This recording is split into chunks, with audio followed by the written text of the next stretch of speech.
In northwestern Nigeria, armed groups nicknamed the Bandits and local citizens' defense militias have been engaged in a violent conflict for decades. Now it looks like a peace deal has been reached, but many civilians caught in the crossfire are still afraid to return to their homes. Our next report gets you more.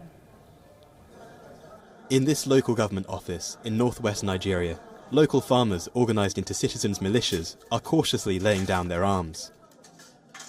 After years of spiralling conflict over land and resources between native farmers and Fulani ethnicity herders, a fragile peace deal appears to have been reached.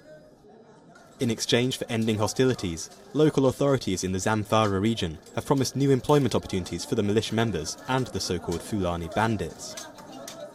We should keep our weapons, we do not kill any Fulani or any other person, we should stop what we are doing.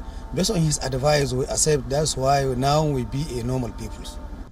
Mere months ago, Hassan was a wanted man. For 8 years, he led a force of over 1,000 so-called bandits, camping out and planning raids from the region's dense forests. He insists that he only got involved as a matter of self-defense.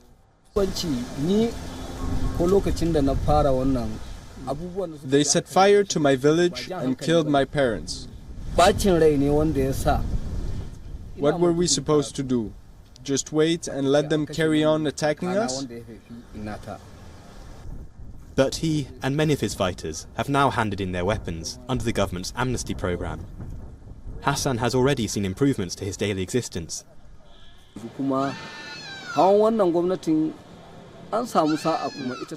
Before, you never would have seen me here.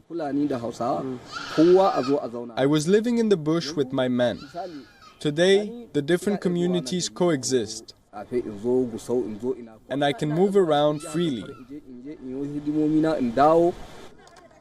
The conflict has caused an internal displacement crisis, with many thousands of people fleeing their homes to escape the raids and kidnappings. With the violence previously showing no signs of abating, the camps set up for the internally displaced have swollen. Last year alone, as many as 40,000 people also sought refuge in neighbouring Niger.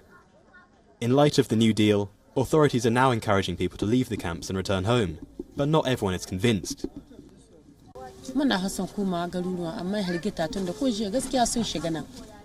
I love my village, but because of these bandits, I will never be able to return home.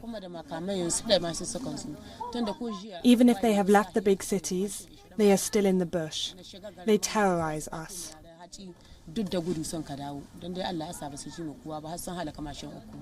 Despite the peace deal, some local farmers in the citizens' militias admit to keeping hold of some of their old weapons. They still fear that hostilities may one day return.